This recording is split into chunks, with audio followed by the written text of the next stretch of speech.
Senaryo verdilər mənə, mən onu əzbərləmədim.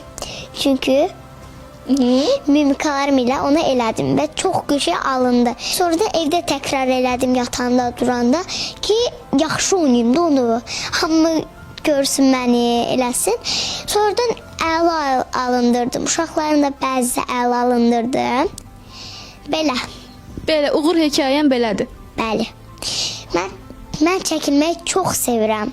Mən çəkilməyi çox sevirəm çünki Sən deyəsən məşhur olmaq istəyirsən. Həm də mən məşhur olmaq istəyirəm. Televizorlarda məni görsünlər, bəyənsinlər.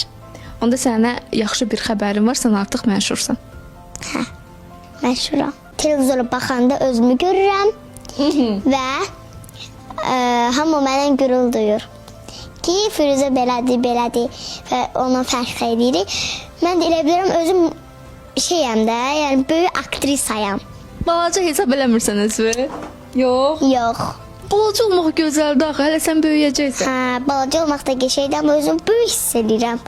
Amma səni ilk Instagramdan kəşf ediblər, sosial şəbəkədə. Bəli, kəşf ediblər. Valideynin o şəkilləri, o videoları qoyanda inanardın ki, səni kəşf eləyəcəklər, sən kinoya, seriallara çəkiləcəksən. İnanırdım. Aha. İnanırdım.